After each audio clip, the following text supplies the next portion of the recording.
Bendiciones con todos. Tema 285, las verdades de la palabra de Dios. Hoy, el arresto de Jesús, parte 2.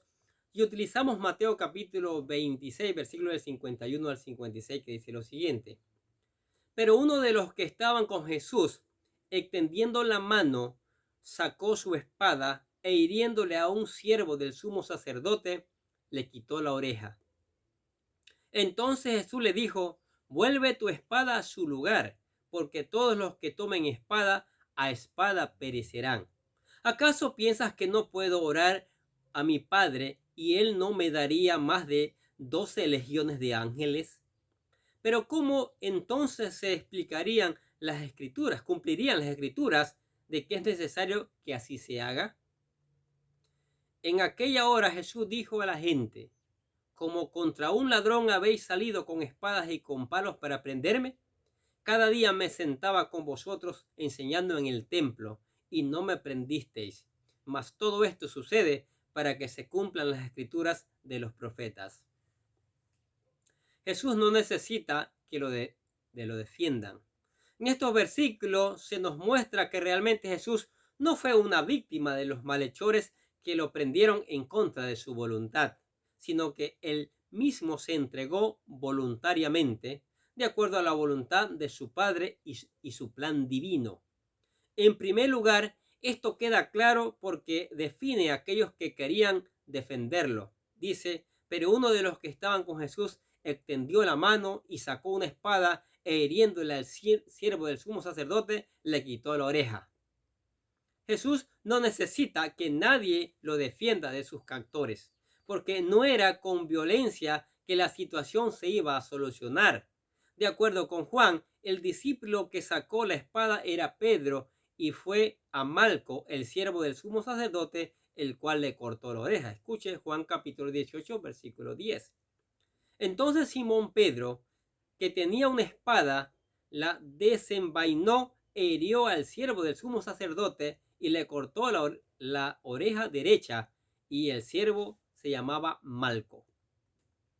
Los discípulos creían que el reino de Dios se establecería en esta tierra a través de la guerra y la violencia.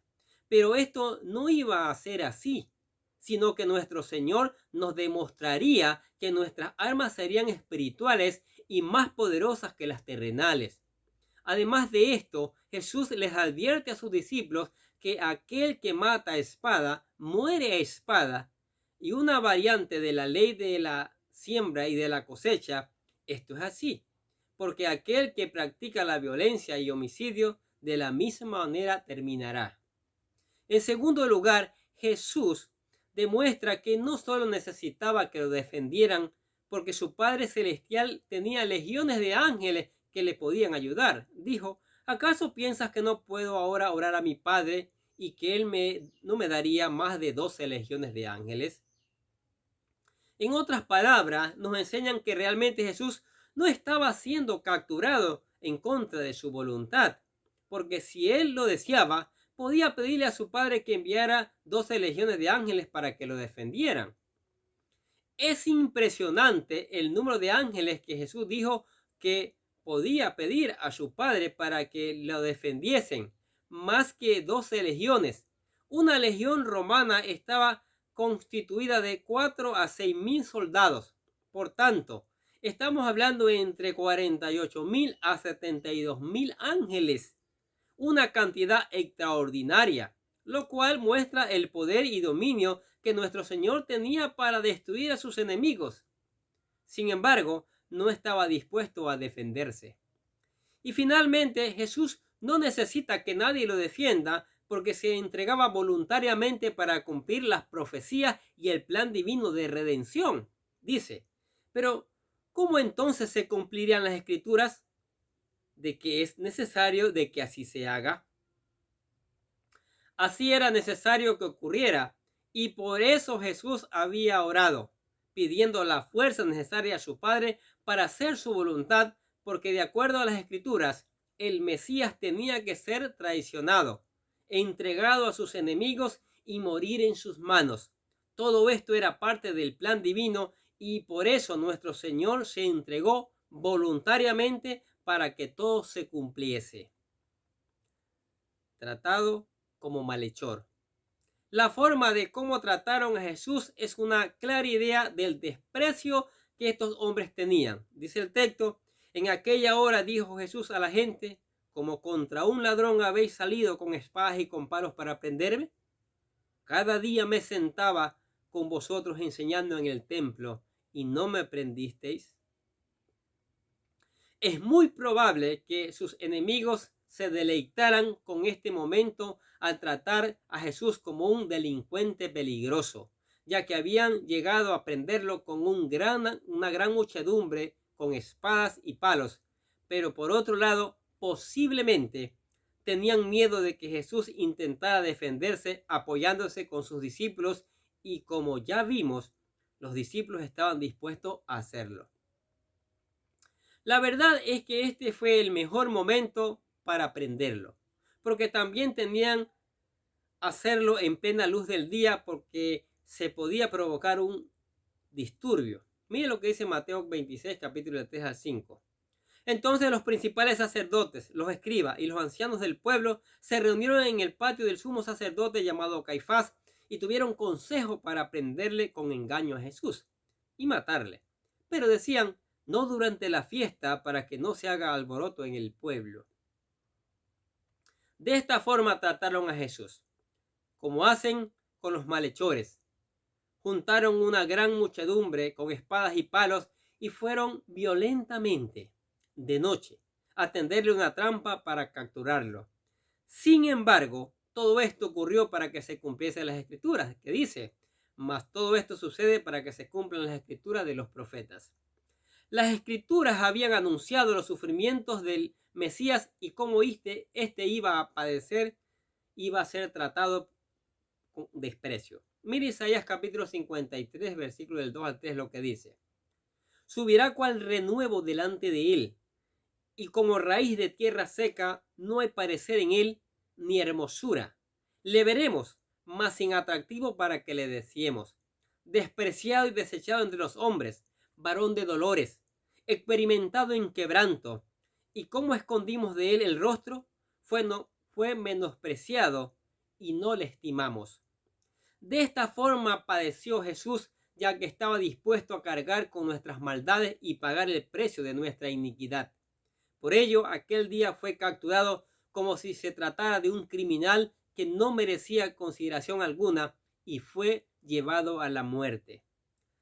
Todos lo abandonaron. Mateo 26, 56 dice: entonces todos los discípulos, dejándole, huyeron. Al final, después de su captura, sus discípulos lo abandonaron y salieron huyendo. Aunque tanto Pedro como los demás discípulos habían prometido que estarían al lado de Jesús y que estaban dispuestos a ir a la cárcel con él y aún morir, pero la verdad es que el temor se apoderó de ellos y por eso salieron huyendo, dejando atrás a su maestro en manos de sus enemigos. ¡Qué triste escena! Más tarde esto debió haber acusado la conciencia de ellos, ya que habían abandonado a aquel a quien amaban. No obstante, así tenía que ser, porque este momento el Señor lo había tenido que atravesar solo, y lo hacía por amor a todos nosotros.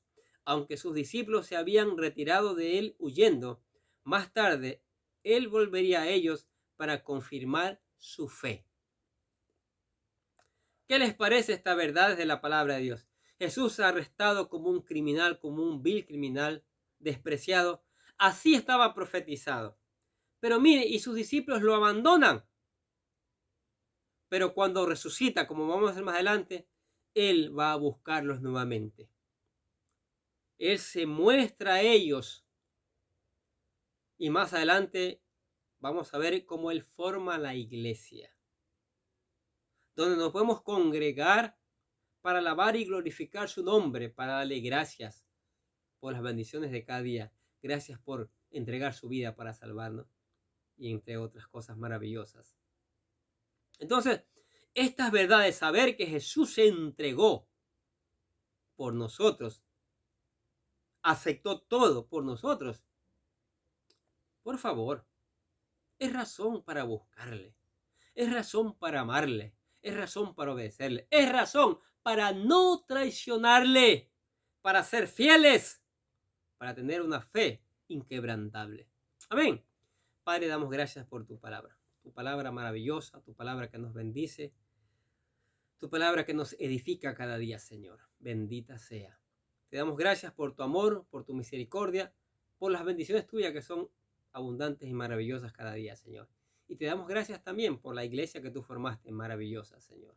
Por los amigos, por la familia, por todos los que escuchan la palabra de Dios. Que tu Espíritu Santo siga poniendo el ánimo de cada persona, de cada vez más personas que escuchen la palabra de Dios. Por eso te damos gracias en el nombre del Señor Jesucristo. Y los bendecimos a ustedes que escuchan la palabra de Dios. Gracias por escuchar la palabra de Dios. Sigamos escuchando la palabra de Dios. Que tengan un día lleno de bendiciones.